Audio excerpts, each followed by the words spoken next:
what I would hope for today that we could accomplish in these 2 hours or what I could accomplish, since I'm at your service, is that you get to walk away with a little bit more inspiration, how to help our horses in our programs, which then in return, if we help our horses, we always help ourselves, and with that the instructors, I mean, assuming you are in some kind of leading position where you can support volunteers, and I think any instructor, you know, has that role, to really help the volunteers and also help the students to create a better bond that is just simply more satisfying than some of the things that we all probably have experienced, maybe not at your programs, but while you were in training or while you were visiting other programs. Because I think as much emphasis as we put on our students, even in our training and certification, I personally don't recall that we put a lot of emphasis on the horse. We do talk about health, we do talk about temperament, and we talk about conformation. And age kind of falls into that. But I think after that, everything seems to be just ready to rock and roll. And I think there's an opportunity for us to really go a little bit deeper in seeing what else can be discovered if we connect a little more closely to the horse. Mindful connections. So mindful connections is what I call my work. And that came about 10 years ago when I was asked to write a column for a local pet paper. And I was like, what would I want to say? What's the title? And I was like, I want to create a perspective for people to see the animals from a different point of view, more from the animal's point of view.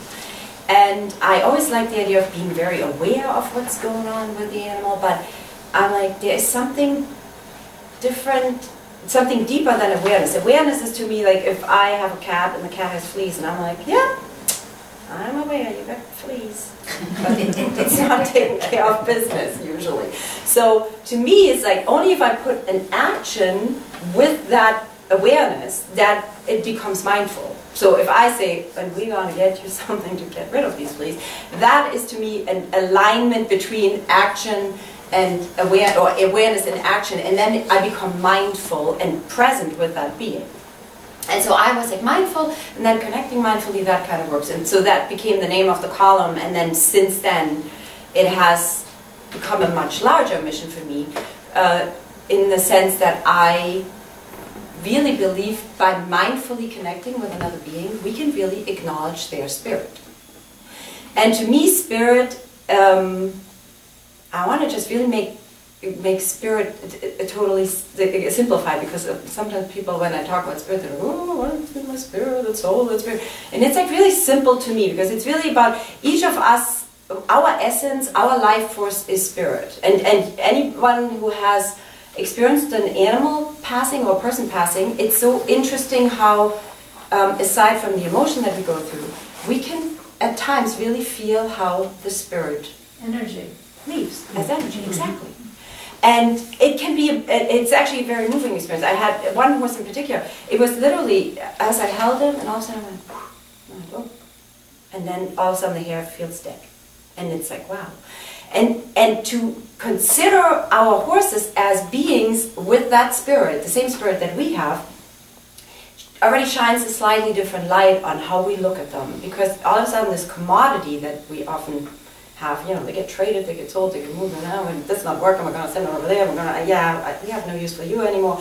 All of a sudden, if there's a spirit attached to a being, it becomes a little different of an experience, I think, a different perspective we can use. And to me, the idea of the horse and the spirit is, it's so entwined, because when we talk about why we are attracted to horses, it's the spirit, right?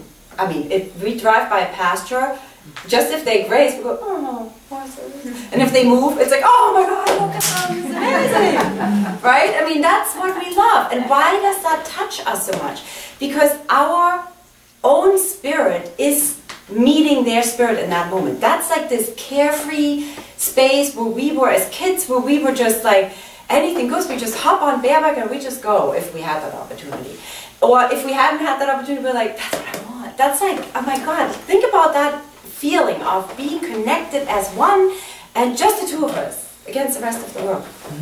And not for nothing, how many greeting cards are there like this? All spirit of the horse, or how many words are there? The unbridled spirit, or taming the spirit, or the spirited horse. Or, I mean, nobody says about dogs. Not that I remember. You know, cats maybe sometimes. A little spirited there. But, you know, I think really there is something about the horse that just evokes this desire in us.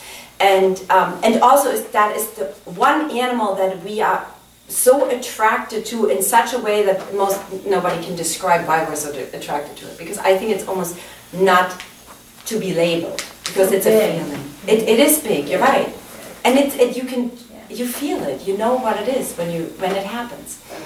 So the question then becomes, how can we keep that spirit of this animal alive when it's in our care in the domestic setting? Well, granted, now let's talk therapeutic riding. Most horses don't come as young horses with like still, whoa, you know, bright-eyed and bushy-tailed. Most horses that we work with in therapeutic settings are more mature and have already, you know, gone through some stuff. So I think there's a whole nother topic on how to bring up a horse into domestication and almost treasuring its spirit, yet still letting it become a good citizen, because I want my horses to be respectful in my social interactions with them, and they are, but how to do that with the young spirit, I think is an interesting topic, but that's not necessarily, you know, what you guys all deal with. You have more a horse that actually comes and has possibly lost its spirit. In my estimation, most horses are so safe because they lost their spirit. When you really think about it, how many of our horses are, how often do we want them to be expressive? And I saw a really interesting thing at the Equine Affair this year. There was a very well-known trainer who stood with the pony. She had a pony with her, and she stood with this pony and was talking about leadership, I believe it was. And this pony was so well behaved. I mean, like what we decide is they're well behaved, right? Like, just like this. Stood there, right? Nice. And there was a lot of commotion. You know the Equine Affair, anybody who has been, you know what that place is like. And at one point, so now I'm going to switch into the pony position. At one point, the pony went, and I could feel the pony was like, I need, so I'm going to, you're going to be okay. Because there was lots of stuff going on. And this trainer took the horse and went, bam, bam, bam, back in his spot. And I went, on the sidelines, and I went like, oh, this is not right, this is not right. Nobody pays attention to that little side. This pony was so beautiful and holding everything so together in a beautiful way. I mean, I'm not saying I'm holding it just like this, but as it got busy over there, I think it was me, she was like, I really need to borrow some of your energy here for a second. And just to be told, like, back in your spot right there, I was like, that's terrible. And how often does that happen? A lot. Because what we go by is the rules of how to be with the horse, and the horse needs to be over there, or, you know, leadership means the horse, and what gets lost is that little piece of communication that this tiny pony was providing at that moment, and what a great teaching opportunity that would have actually been. What do you guys say? No? Oh, sorry. Okay. So to me, the idea is, so that to me is in its tiny little sense, its spirit. When a horse says like, hello, I need something, and we can then say, what can I get you? That is like almost like to me where the spirit is allowed to pop up. And I tell you one thing, and you will remember this horse. The first horse that spoke to me that way, no, I don't know which horse spoke to me because I wasn't aware probably that the horse spoke to me. But the first horse that I became aware of was a therapeutic riding horse, Buddy. And it was a Saturday afternoon, and you all know Saturday afternoon lessons, and it's the 5 o'clock lesson, and y'all like cross-eyed, and everybody's, oh my God, is it over yet? And Buddy, and I was leading Buddy because I had to jump in for a volunteer, and we were out circling around, and at one point, can I just for a second? I should demonstrate. I'm going to be gentle. Buddy was like on my arm, like, And I'm like, and what would the normal thing be? But at that point I was just like, what? And he's like, I'm like, I hear you. I hear you, buddy. I mean, buddy, really, buddy. And I'm like, you know what? We got 15 more minutes to go. And he's like, and we went. I swear, that matters so much to horses. And now having been more in that space with horses, where a little acknowledgement is exchanged, it's amazing what these horses then all of a sudden are willing to do, or are willing to show us what's required or what's They needed. give more. My last lesson on Saturdays, I have the rider pat her on the neck when she does that. She'll look at me like, and she'll shake her head, and I'll see, you know, and she knows who it is, and she'll go ahead and she'll pat her on the neck, and she'll give the extra 110%. You know, I mean, she'll give that extra percentage because you acknowledged it. Yeah. It's absolutely, absolutely. So I think those things are really, really key for us to start thinking about in these terms. And so now let's talk about the therapeutic riding horse. I mean, would you agree that we do consider them healers? Right? Yeah. And what I'm suggesting is, or no, let me ask you this first. So what do you do for your healers?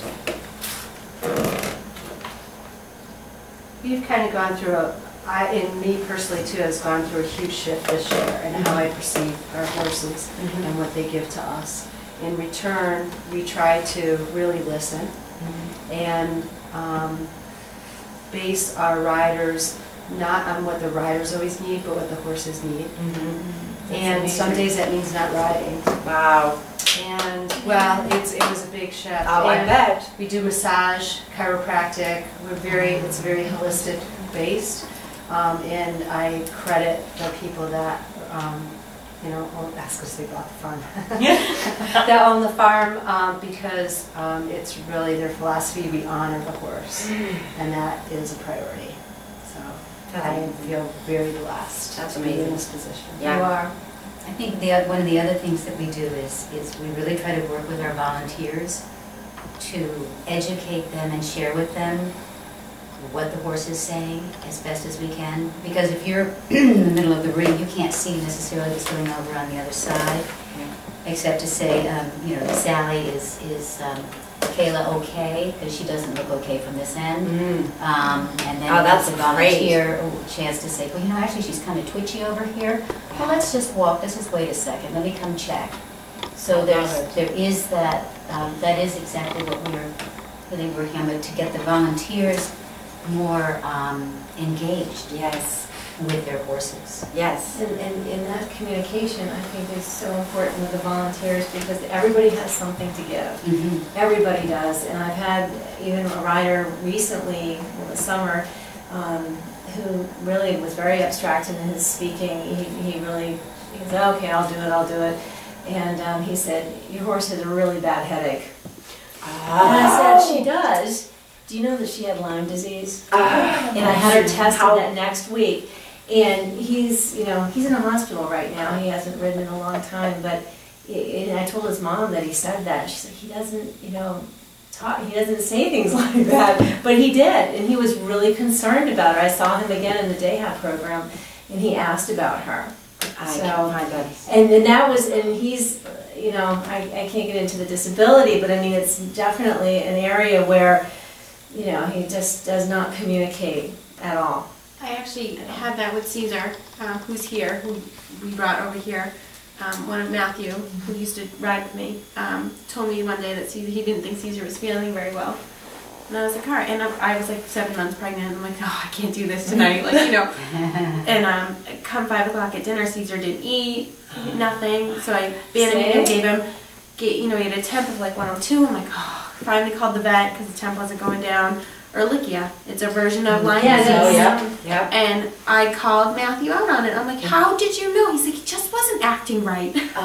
And it was he probably knew it He was knew a exactly. feeling. Just said, and I Caesar's one of those ponies that you can kind of see when he's on and off, but he hadn't shown me. He just totally showed Matthew and was like, we can't do this today. And Matthew was like, I don't think we should ride, let's just do this.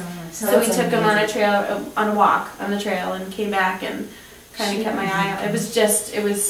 But that's beautiful. Really Yeah, does. and that said, that headaches come with Lyme disease, and I've had it myself, so I knew. Yeah. And I had her tested, and we put her on the doxycycline. Within 2 weeks, she was on it. It's crazy. But this rider though, I mean, he's was extremely behavioral and in an area where he's away in a hospital right now, but for him to say that, Well, I had and no for clue. you to acknowledge though, and then to Oh, I give the knew. feedback, I think that's the key, right? Because that's the part where all of a sudden the energy can change when they get acknowledged. Because when we really think about what stands in the way of us doing any of this, it's either the parents that were worried that they're like, why is he, I mean, how many times have we heard like, why is he not on the horse yet? Why is she not on the, it's all about being on the horse when it really isn't all about being on the horse. I mean, what kind of confidence can be gained from a feedback where you're like, my God, you had an instinct that went beyond anybody else's today. That's amazing. That is so much more life skill than any ride or physical, doing. I think it's really often the parents or the social pressure that we have as professionals to withstand it. I mean, I remember when I started working with some of on the autism spectrum, and the parents like, why is she not on the horse? And I'm like, because she needs to be in the eye to eye with this horse and start developing empathy and compassion towards the horse, because that's her lack of social, skill and support. I said she doesn't need to be sitting up there and tuning out. I mean, so I think that's a really cool example. And so I just decided, based on these comments, we're going to change this whole thing up by saying, so this group totally gets it. You're already there in so many ways. And so my hope for today is that when we leave here, that you will hopefully have a few more tidbits of how to do this, and thankfully we're gonna go play with the horse gently later. But and that you feel hopefully there is that group energy available to do these things. That there are other people that are starting to look at it that way, and that we have the ability to change the way people look at horses in therapeutic riding settings, because in this case, just this group carries so much energy, we will change the vibration by the time we leave here.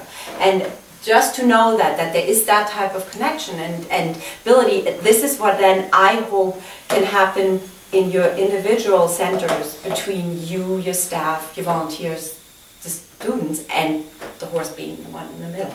So let's really hold that space, or that kind of vision for the rest of this chat. So now let's go to this idea of, and I'm going to play this really dramatic, and I bet you guys don't have that in your life, but let's just play it out and really feel it. You being a therapeutic riding horse, and you are a highly sensitive prey animal, and you're being snatched out of your paddock, because I bet most handlers don't say, please put your face in the halter. That's my guess, but you might prove me wrong. But even if you do it right, there are probably tons of other people who don't. So worst case scenario, like snatch, halter on, let's go, brush, however, if with kid or without kid, or student or not student, and then saddle on in the ram, and the volunteer is really in a bad mood, because you actually called her or him in because 3 others have canceled, and you're like, no, I really need you. Okay. And the instructor is really in a bad mood because it's freaking cold today, and it's in the arena, and it's the last session of the day, and the sidewalker happened to got in bad news today that his job is maybe no longer available in the future. So, and there you are, you're this therapeutic riding horse that now gets this person placed on you that is somewhat unpredictable, let's just say. And though you are really good about tuning into children and you're into tuning into energies, but this particular one is like really like, whoa, you're trying to get it, what's going on out there. And you go through 30 minutes, 45 minutes, an hour, it doesn't matter, in this work, and you are being volunteer, site worker, person, instructor, and then there are actually 2 or 3 of you with you in the ring who are going through the same thing. And then the whole thing is over, and you get put back in the stall. What do you do with all that energy that you just took in? If you're in the stall, you can't do much with it. You go, while this one over there does the same thing, and this one over there, all your neighbors do the same thing, and then it kind of stays there. If you get to go outside, and this is so interesting, when you really think about it, how often horses, especially when they're truly ridden by people, and I'm not talking therapeutic riding, but regular riders, what do a lot of horses do the moment they get untacked, they get put in the pasture? Roll. Release of energy. Exactly. Mother Earth is like the key energy diffuser for horses. This was the rescue horse we took in. He stood for 2.5 months. Every day after food, he stood for 45 minutes, digested, then he went into the pasture, he stood in the pasture, and I swear, this horse, I could see how he was sucking energy up. He stood so solidly, and it was just like this, feeding him through his feet. And I mean, that's what we know, horses, how much the toxicity goes out through feet and whatnot. I mean, there's so much work done now about this. So if the horse doesn't get to release that energy, and now it's just a quick break, back into a lesson, and the same volunteer, and the same story, and the same situation going on, what do you do with that? So I think one of the key things we can do for our horses is to help them release that energy afterwards. Because when we don't give them the opportunity, usually 2 things happen. Either they get more shut down because they have to cope, and they cope inside, or they strike out, literally and figuratively. I was just talking to a friend of mine, actually she's the publisher of Mass Horse magazine, Stephanie, and she had one of her halflingers went to a therapeutic riding center, and this horse had lived out in the pasture, beautiful space, and she went to a riding center that has minimal turnout. I mean, like a space like this, and then another space like this, and that's for, I don't know, 15 horses or something. And a week later, they called up and said, like, you know, you gotta take your horse off. She is riding, she is striking, she's doing, because they did lessons in the stall, lessons in the stall. This horse couldn't handle it. Because she was used to diffusing in other ways. So Stephanie's like, all right, she comes back home, and there you go. So, so one way to definitely let these horses release that energy that they absorb so much is good turnout, herd connection, which it would be great if they don't just meet over the fence. However, I think even when we have our volunteers bring them back and forth, if the volunteer, our leaders, are aware of the horse, like you were saying earlier, Lizzie, that horses, you were saying, sorry, and I didn't, I'm not good with names, but you said that you could see, or that across the arena, that the horse was, that something was going on. If our volunteers would pay attention after the lesson, the moment the kid comes off, most likely the horse goes, right? So, and then what happens after that? And that's the moment where we have the opportunity to pay attention. Does the horse go and is done? Some horses shake.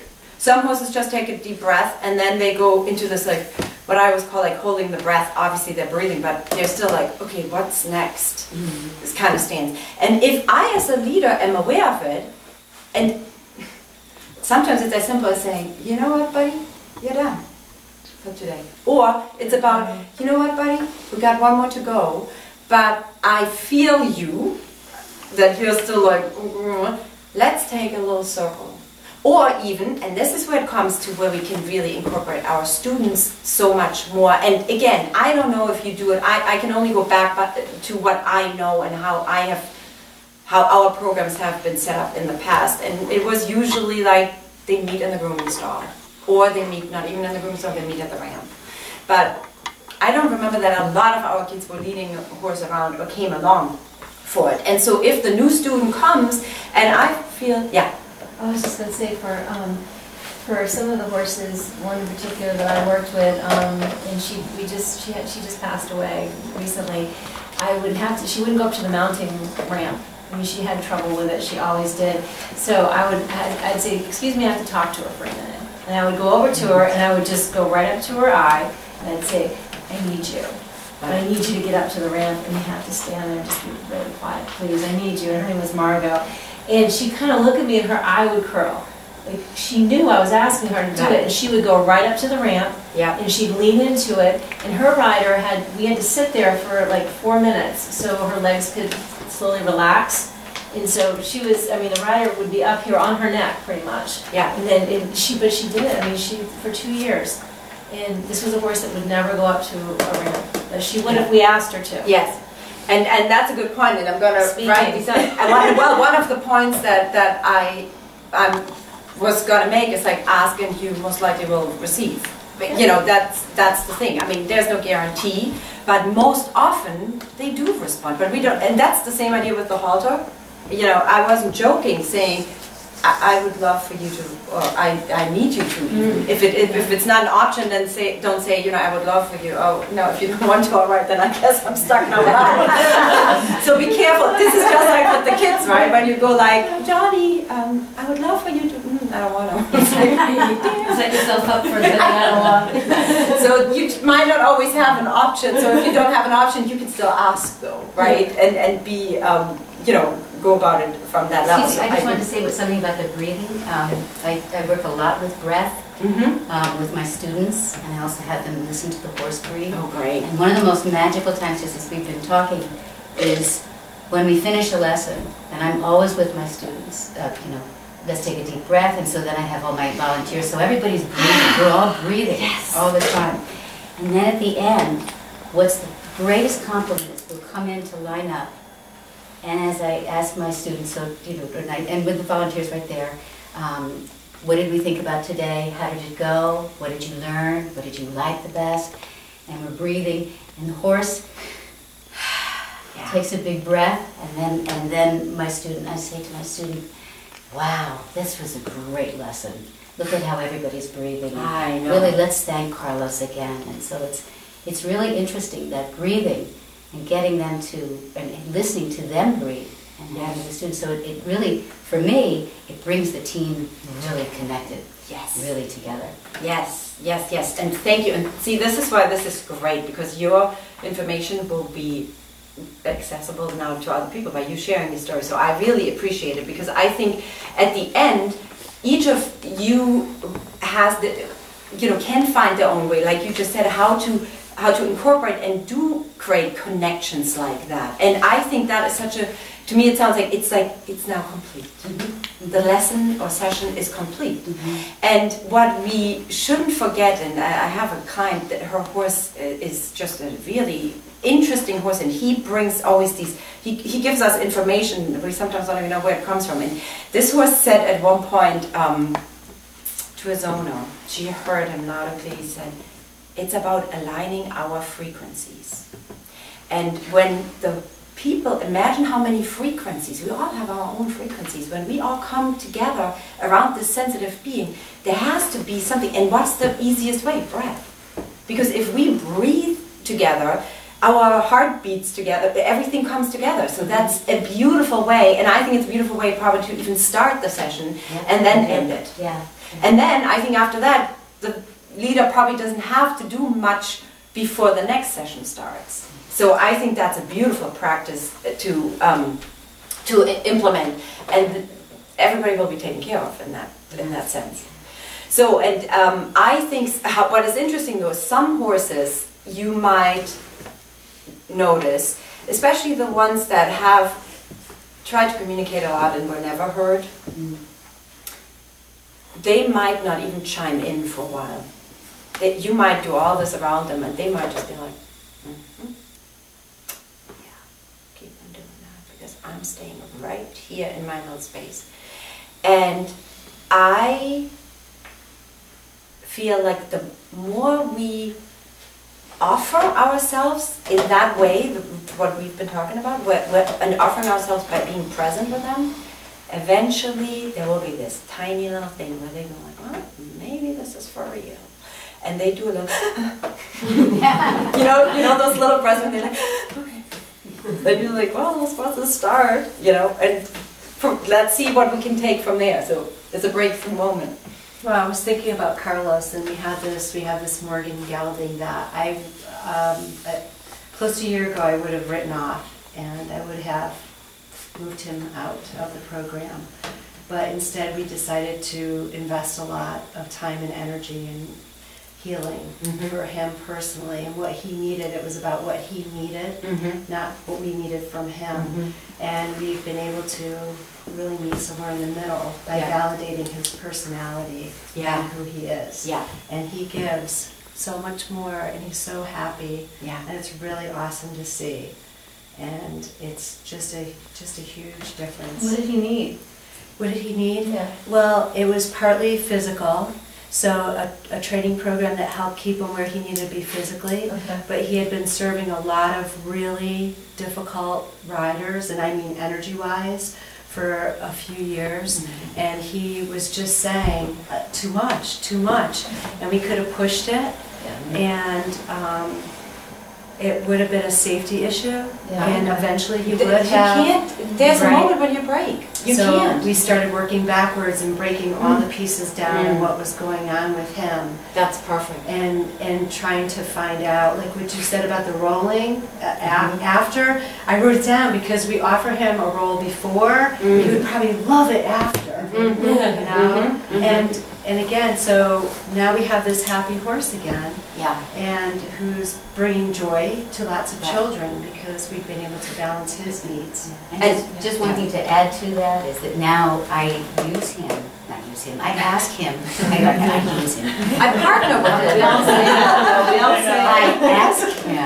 I ask him, we have one student who's had some real emotional situations, and I asked Carlos if he would just, I asked my student, why don't you just walk before you get on? And he's semi-independent, or he's independent. And why don't you just walk Carlos around the ring and tell him about your week? You know, I'll stay back here. It's, it's not, but you need to share with Carlos. Because that's aligning frequencies right there, by the way. He's the one who will understand, and he's the one who has no judgment.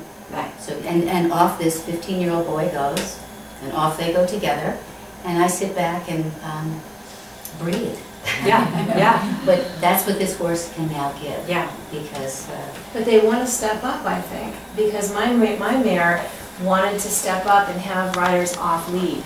She was getting so tired of being led around, so I challenged her when I knew the riders were ready, and I took her off lead and said, okay, go where you want to go today. Today you got like 10 minutes, go where you want to go with the horse. And she liked it, the horse liked it. She needed that.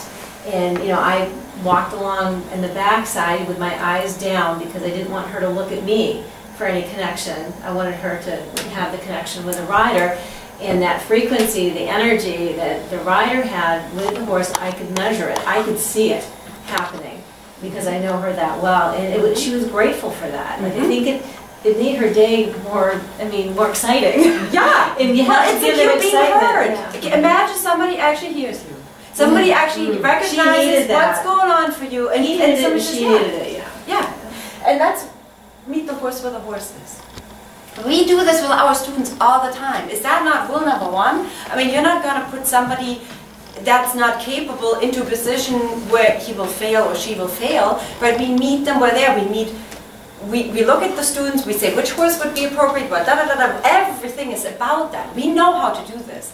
So now the question is, if we now meet the horse where the horse is, and we would look at both pieces, there is a lot still where we can just quickly line it up, and it will be a simple and easy match. Yet the other being that is so key to our whole work is going to be actually part of it and acknowledged at the same time. And what's even better, I think the student, to your point, the student and the horse have an opportunity to actually work some of that out on their own, because we can integrate them so beautifully. Now here's the interesting thing about, maybe I should have written a darker color. Can you read that, meet the horse where the horse is? Okay, so now here's the interesting thing.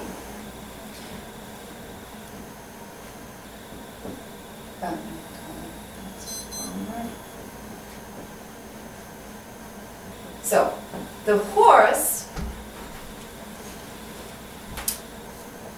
lives in the now, right? We know that that's always, you know, not to say that horses don't have trigger moments where they slip back into something, and that, but not unless there's a trigger. So the horse lives in the now. We as humans, imagine. Yeah, we never know. We always live right in between, either towards the past or towards the future, right? And I love this in I believe it's the Buddhist that talk about suffering. And the same over here. The farther we live in the past, and the farther we live in the future. Oh, yes, no, you see, the more we suffer. Because things just don't happen our way. And we want it so badly. So now, if we put ourselves in this position and now we're trying to come somehow into this horse thing, let's not even talk therapeutic riding for a minute. Think about your own experiences. The most frustration you have when you are with your horse or ride with your horse is like when you're thinking about, and I really want to be ready for that hunt, on the and we're nowhere near that yet. Oh no, because you're here and the horse is over there. That's why you're nowhere near that. Or, which a lot, I can relate to that more, God damn it, I hope I don't fall off again and have another injury because I really can't afford it, and and the horse is like, where the heck are you? I'm totally fine and perfect standing here, and you're thinking about what happened to you 15 years ago, for crying out loud. So, if we really meet the horse where the horse is, to your point, we have in those moments such opportunity to do the right thing and to do something actually creative, because the horse will give us the feedback of what we need. Now, in order to be here, we need to be, here's the big word, present. So, and how, that's I think one of the hardest words to explain, what it means to be present, you know, because we're present right now here. But in order, and we also actually as professionals, we want to be present, but we also need to have that larger plan, right? Because we're always told, you got to have a plan going into that session, but the moment you have a plan, you have a much larger vision that needs to be translated minute by minute by minute. So if our lesson plan is X, but horse and rider are nowhere near that, we need to adjust, right? So that's what I was saying actually, even with you today. It's like, if I come in with a plan and you're all board members and you're like, I don't know anything about horses, you're not walking away with anything. So the whole point is like, I need to meet you where you are so that you can actually get something out of this. So if we meet the horse with the horses, we can actually get together something out of this. So being present with the horse is to me a total exploration. And I want to give you a couple of examples, and you will see that will be, all these little things will be opportunities to use in your program and with your students in particular. So being present with the horse is, let me take Jessie, the big Percheron, the rescue, and very stubborn. He's a Percheron Belgian Cross. He is strong-willed. And he's 2,000 pounds by now, so there's no way I'm moving this horse around if he doesn't want to. So, and Jessie's very food obsessed. And so I would come to the gate, and I wanted to bring his food in, and he was right at the gate. Like, and I was like, move, move. You know, all the great training techniques that we have, like, what's your thing? Like a fly, and then kind of thing, number level 12. And this was just like, so crazy. And so I would, eventually I would push, or I would go around, or I would be like, you're not getting it. That little finger. It's like, oh my God. So until one day, I'm like, would you move, please? Breath. Horse breath is slower than our breath, as you probably all know.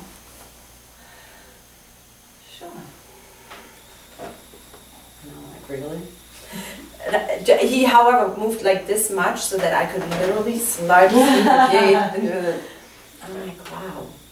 Interesting point though. My mind was on let's feed him, let's get this done, let's get this done, wasn't on respecting him. I thought I was doing something good. I'm feeding you. Isn't that enough? And it took almost like a horse that size for me to really slow myself down, because you know any other horse would have moved, and especially the ones that have worked with me for a while, because they're very gentle to the touch and they move right over if I ask them to. This guy was like, maybe try another way. He had hip issues. We had a lot of challenges with him getting his feet trimmed, and he didn't like it because he didn't like standing on the leg that he couldn't stand on, and there was a lot of issue. But the better he felt, the more he became kind of like, you know what, I'll teach you something new. I felt like every time I was with him, he's like, I'll teach you something new, no more halter. And I'm like, oh. Because when I came with a halter, he ran off, and I'm like, what are you doing? Where is he going? And I'm like, oh my God, he's insulted, because he was like, you don't need a halter, lady. You can just ask. So I'm like, okay, so we did all the other horses first, and I swear, we had 5 horses, he was the 6th. By the time we were with the last one, he came back around the corner and he's like, you want to try again? And I'm like, please come in, we need to do your feet. And he just came in and we did his feet at Liberty. And I'm like, who knew? I didn't expect that from him. And then the next time the farrier came, actually, he was parked down by a pasture, and I just went like, Jesse, Trimmer, it's not a farrier. Trimmer is here, you ready? And he's just, yeah. And he came all the way out of the pasture out here. And now here's the thing that's about being present with him. It changed every time when the farrier, Trimmer, came, he had changed. If I would have been in the past, oh yeah, this is what Jesse wants, well, guess what? Jesse didn't want that anymore. Jesse was already on to teach me the next thing. And if I would have stayed in that space, in this case he got just aggravated. But I believe that there are other horses that might not be quite as expressive and walk away. But that just like, it's almost like, how dare you just assume that I'm always the same, because I'm not always the same. Every day is different, and we have probably horses in our lives that are very consistent in some ways, and yet even in the consistency there are subtleties that we need to acknowledge and can remember. So what do we do with our students? And you already said it earlier beautifully. It's like, what if we take inventory and really go like, all right, so Jessica, whatever, what do you think Kayla is feeling today? Where is she? What do you think is going on with her? And then also, of course, ask like, and where are you today? You know, get this out of the way before they even start the big interaction. So I like the idea of take them for a walk or something. And again, let's not be bothered by the parents that are wondering, what are they walking around out there? They should be grooming. I just feel the back of my neck staring us down. But you know, that is so valuable. So much beautiful stuff can be exchanged by this. So then we can get to the next thing of ask and you shall receive. And I think there's a lot about breath in ask and you shall receive. So I have actually a horse, Kayla, that's her name too, who has a stall with a Dutch window. And in the mornings when I want to let her out, she's always like with her head out. And I'm German, so I'm like, all right, back up. And I mean now. That was my attitude. I wasn't targeting it, but I was like, all right, back up, time to open the door. I can't open the door, it's a sliding door, unless she takes her head back. And at one point, so I was like, back up, back up. And then before I said the third time back up, she actually had taken one breath and stepped back. And I went, ooh. I mean, I felt like, ooh, that was really, I mean, it felt really bad. The way I asked for that and how gentle she responded. I mean, my energy was like, I made it. And she's like, I'm on it. And I'm like, oh my God. Well, that changed everything for me, because I could really sense, like, I could sense her gentleness, and I was not gentle inside. So the next morning I did it again. I said, hi Kayla, back up please. One breath, step back, I open the door. Ever since she taught me that, whatever I do with my horses, or anybody's horses, picking up feed, move over, you know, like moving the butt over because somebody needs to go by, whatever. If you really pay attention to the breath, the horse most likely, I mean, I don't recall any situation where it didn't happen. The horse, it's almost like when we already want to ask again, the horse has just started to follow through with our request. So really, really, really be aware of that. So I want to actually just put those thoughts down so we don't lose track of the things. So my first most important thing that I feel is like the key piece to everything is golden rule. We already talked about it through some of the things you have said. Golden rule, do unto others what you want done unto you. So why would we expect cows? Is that his name? Why would we expect cows? You said, and we could have pushed more. And isn't that the truth? We always can, and that's like anybody who has another job aside from this. I mean, how many people talk about this? It's like everyone's push more, push more, push more. And where's the balance in that? So we don't want that, right? And so why would we do that to the key component of our program? Why would we do that? So golden rule, do unto others what we want done unto ourselves. And then if you imagine, if you talk to your students about this, how often are they in school in different settings exactly in that position where they are not treated like they treat probably others, because you know they have probably very gentle ways about them in many ways, and they're not treated. So to bring that concept to the students, I think, is key. And then a lot of interactions with the horse move from that place right there. Number two is what we just talked about. Ask and you, I'm going to say it often, receive. Now let me just see so I get all the order right here. And I actually did a little summary for you guys at the that you can take at the end, so if you don't want to take notes necessarily. Oh yeah, number 3 we talked about already. Help release energy, and we're gonna talk about that a little bit more when we actually are with the horse. And then I want to bring up one more thing. With that, with also being mindful of their horse friends, their paddock connections, correct? Yeah. Yes. I think that's big. That is a very big thing, It's actually. huge. That's a very big thing. For me, it has been, but she just lost her partner, and she's been grieving. She's sad. She was in the field for 2 weeks after Margot was buried in the far corner. She went over to it, and I saw her footprints all around it. She laid down next to it. She smelled. She must have smelled. You know, and that to me, it broke my heart to know that during her time up there in the field, that's where she was going. Wow. Yeah, and she's the only horse with shoes, so I know it was her. It was her, yeah. I think that is a really, really good point. That's the thing where, so when we talk about releasing energy, it's family helps release energy. You know, because there is a familiarity there, there's a connection there. And I know we often keep them separate. And I want to call, even if they can meet over the fence line, they're still separate. Because they don't get to groom, or they don't get to be as connected as they would be if they were even in a mini herd.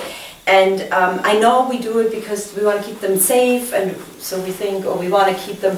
It's really about physical stuff, but it doesn't take into account the emotional, mental, and spiritual parts of the horse. And so I believe if you have the opportunity, and again, it's more work for us if we have a herd, because we need to pay more attention.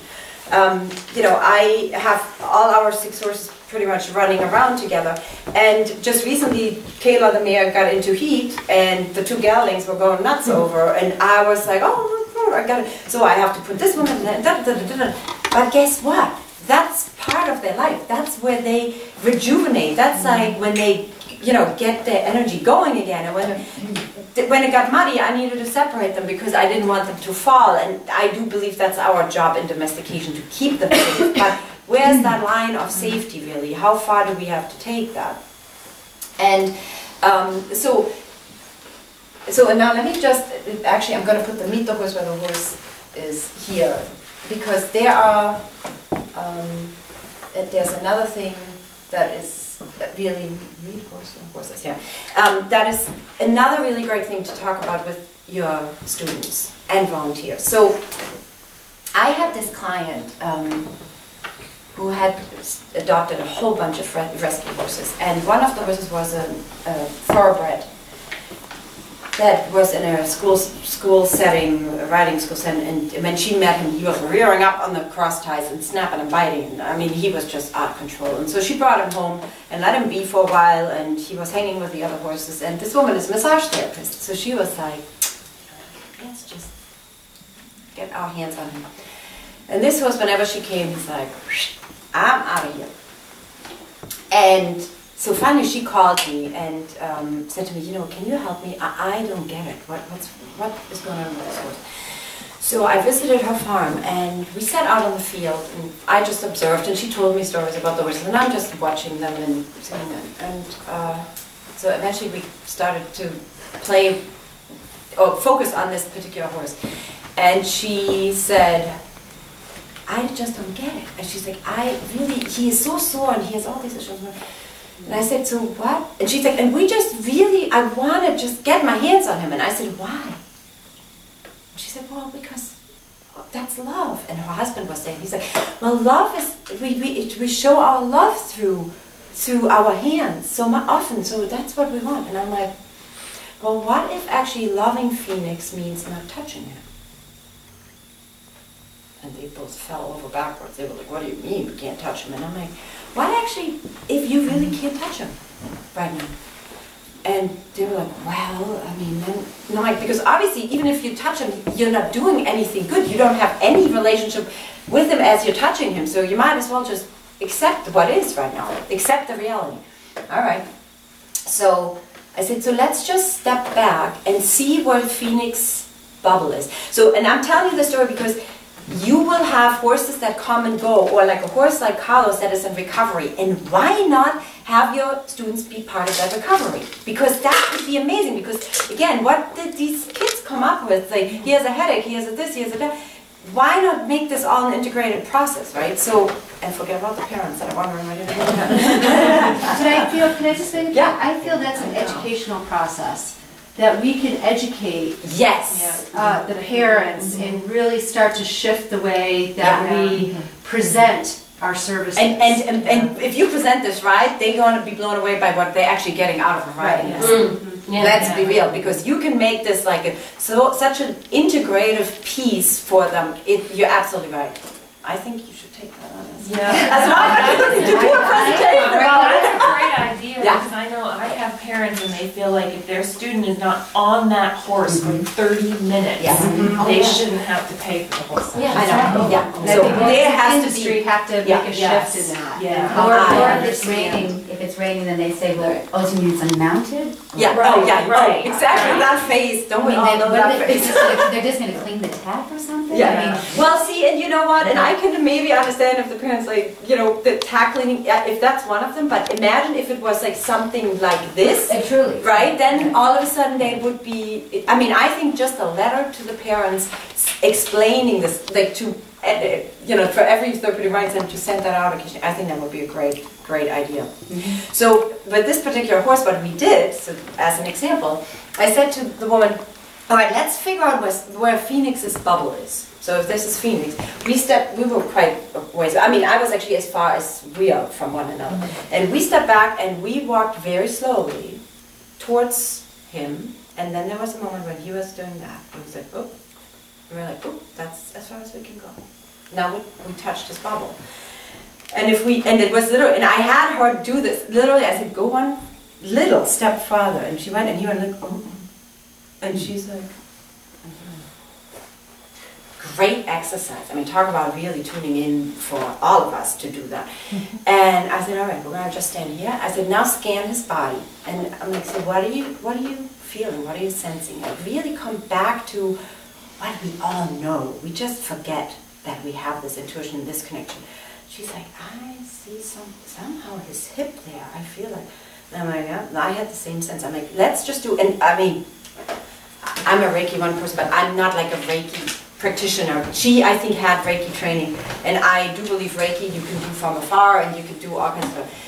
It doesn't have to be Reiki. It can, I believe we can just put energy, intent towards that hip. Sorry for staring at you, John. But I'm like, so. Might have fun. Very hip.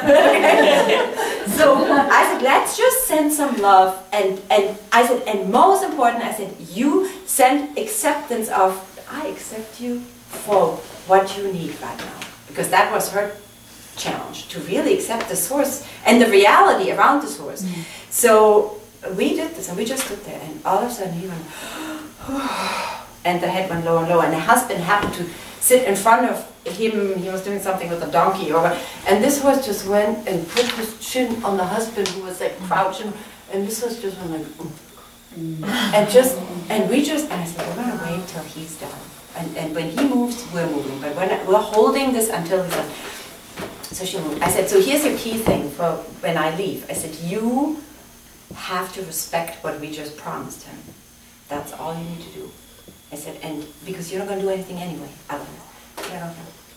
2 days later, she sent me an email saying, I'm rushing this other big horse, and da da da da, and who comes behind, and not just me, and not just me, and not just me.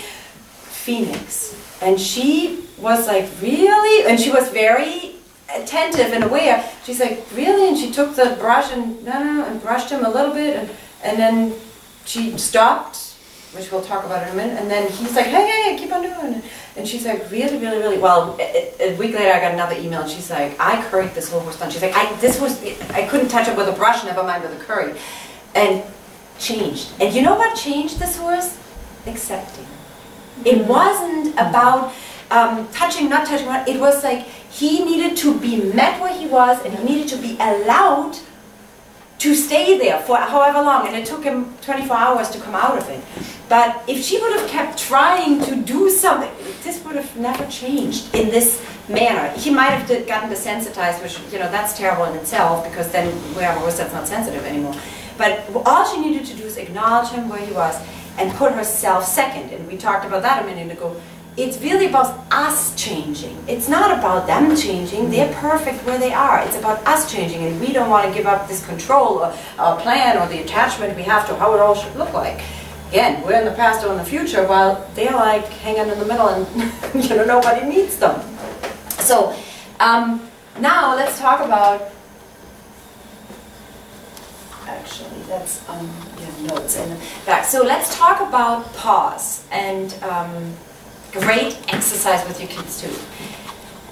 Start a grooming session with, all right, let's tune in, let's connect, let's do whatever, you know, to set up the breath and then let's consciously brush a horse. Now, how many horses have favorite spots, right? I mean, most horses have a favorite spot. And then you, however, also can have horses that, I don't know, do you have any of those that don't give you much information back, where they're just like, they just wait and hang. So where you don't really know. I mean, I remember one of those horses was a Crockett, I would think, right? He was like such a goody two-shoes. He would be a. So I personally want a two-way conversation. I don't want what I call monologuing the horse, because what we often do is like, I'll do this to you, I'll do that to you, I'll do this to you, I'll do that, and the horse is just like, bring it on. I want a dialogue with my horse. So. Especially there's more shut down horses. Actually, this was at the same farm. Great example. This old Belgian horse, Clay, he was like, the woman goes, he doesn't want to do anything with me. He doesn't want to connect. He doesn't want to do, I don't know what's the matter with him. And I'm like, well, he's grieving actually his former owner. He was with, for years and years and years with this old guy plowing the fields or something. And then the old guy got sick and he had to get rid of the horse. And he was, so first of all I said, he doesn't care for female energy. Sorry to say. He really wants a guy, because that's what is familiar, that's what he loves. So I said to the husband, come on over and you work with this horse. And no, actually the husband was at the head and we were at the butt, and I was going to show the woman. I said, so here's what we're going to do, and we started patting him a little bit. And all of a sudden the horse moved forward just so far that we couldn't reach him anymore, and the husband was right in the perfect spot to scratch him. And I'm like, there's the proof that he does like your husband's energy. And don't take it personally, that's just who he is, and not to say you can't become a good friend and partner to him, but so, and yet the husband petted him and petted him and petted him and petted him, and I'm like, oh, stop for a second. I said, you don't even know what this horse wants. I said, how about you pet him, and then you stop. And then you breathe. And then you wait. And I can promise you, something will happen, because something always happens. Either the horse walks away and says, you know what, not so interested in this particular thing. And that just might be today, or right now, or because he doesn't know what to do with it. There are horses, especially some of the draft horses that are working horses, they don't know what petting a horse means. They are working horses. That horse didn't even understand what means kindness and love and whatever. So, and I have my mare Kayla, who was very much a working trail horse. She's always out doing her thing. And I did it with her. I petted her, I scratched her, tried to see where she kind of liked it, and then I stopped. And she was like, and you were just giving me a little eye. And I'm like, I'll take that as you wondering where I went. Let me come back and do a little more. And then she was like, all right. And then she's like, it's getting a little weird, I'm going to take off now. And she walked off. And I'm like, good. Next day, I did it again. And she went like, well, then all of a sudden she gave me more. She doesn't like to be vulnerable or show that she could possibly care about some. She's also, like I said, a worker. She's like, well, interesting what you're doing there. And I did it again. By the third day, I scratched her butt and I stopped. She went like, She didn't move a foot yet, but she kinda came over. By the fourth day, she was like, and I'm like, thank you. What an amazing moment, though. There is this two-way connection between us all of a sudden, where she is like, I like that. Well, from there, I can start a whole nother conversation about, so what else do you like? And all of a sudden she might turn around and go like that over here. It's funny that you say that. In the summer program we had so many kids each week. There was like over 20 students, and not all of them rode. But the older horse, Margot, if you scratch her in a certain spot, I would have the kids bend over and I'd say, this is the connection of grooming. This is what they do out in the wild with their friends. But she's going to do that with you. So the kids would line up and they'd bend like this, and I would scratch her in this, or I'd have the kids scratch in this spot, and she would use her nose, and she'd go up and down. Well, this one boy said, well, I only want it on my right side, right? So he sort of moved this way, and she did. She just went right up his right side and down, and it's all on video. They had so much fun, but that's that connection. Look at that. Yeah. I mean, what a moment that is. You think that child will actually do it every week, right? I mean, she gave a good background. And what a shame that if you wouldn't let her, right? Because she obviously has fun doing that, and that's like a natural thing to do, the grooming. And again, how often do we? Because the rule is like they can't use their mouth on us, and it's like. She was an abused horse, though. I mean, she was a horse that you couldn't put a halter on her. I mean, when I first saw her, she was starved in a program. Starved. I mean, she looked like a cow. Wow. You couldn't get her halter on her. We had to feed her 6 times a day. It was sad, but you know, for the end of her life, to be able to have that enjoyment with the kids, and she loved it. I mean, every week. I mean, she's like, okay, where are they? Okay, I'm ready to. I know, scratch me. But that's so great. I mean, that's such enjoyment, and what a good thing. Question: where are you working? Okay, yeah. Where are you working with the horses? Because I hear you say they'll walk away. Yeah, I do pretty much everything at Liberty. I let them do, which of course I get that you can't not necessarily do that. However, I would suggest though, if you have a good leader, you can have somebody put the lead rope, but not inhibit the movement. So that they can, you know, because I don't know if you legally are right doing stuff in the paddock with the horse without a halter on it. I mean, I guess you can with some of the EF. I do that. Yeah. And this is amongst the herd? Well, in my case, it is. Obviously, you got to pay attention to what your herd is, and if you're with the lowest. I mean, that's another great exercise. However, too, if you're with one of the lower members, that you, as the instructor and your student, actually create space for this horse that is lower by letting these other guys not come near and saying like, you know what, you are actually right now protected by us, but that requires some skill and knowledge of your herd and being available to step in. And yeah, so that's a, you know, legally you got to figure out that if that's appropriate and based on your herd. Yes. So let's just quickly say one more thing that is, I think, a key piece for our horses, horses that come into our program new and transition into our work, or ones that, or if you move the whole place, that can sometimes happen. I mean, you're going to have this, you know, where your horse is now, some of yours is moving to a new place. So in that case, obviously, there is one consistent resource, and that's you, and you become really the key being, and you will be that transitional bridge, so to speak, for these horses. Now, however, a horse, and I find it in particular challenging if it's a horse that is given to your program by this sweet lady that had the horse for 12 years and it was in my backyard, and I can't even imagine giving her up, but here she is. And this new horse is like, what the heck just happened? What the heck just happened to me?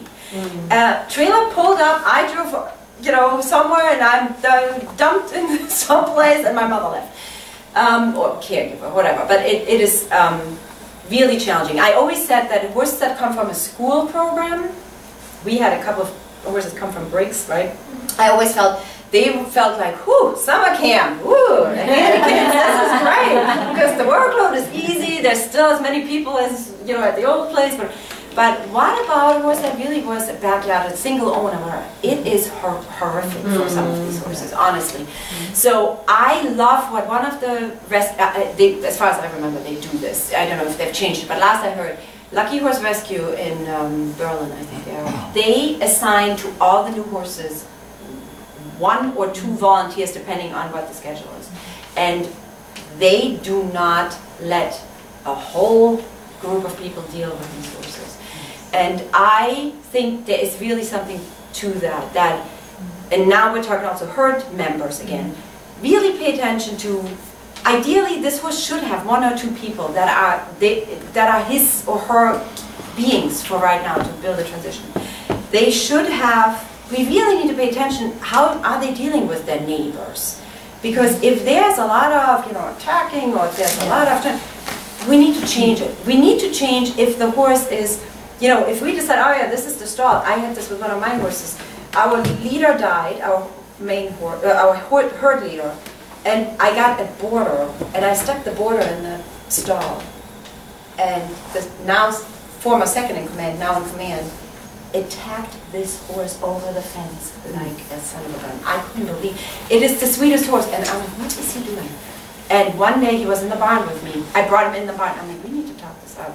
And I said to him, so what's going on with you? Why are you so... Well, all of a sudden I saw him standing in front of that stall, and I'm like, oh my God. I didn't even think about it. I put this new horse in the leader stall, and he was now the leader. So I had to swap him into the leader stall. Did that work? Never did it. Never did it. They went out one more time, fence to, next to one another with the fence in between, and they were like totally fine, and the next day I let them out together. Huh, really? That's how important this transition can be. So really, you know, look at it from this point of view. So what I wanted to do is, if you want, I mean, we can either chat more or we can go out and see a horse.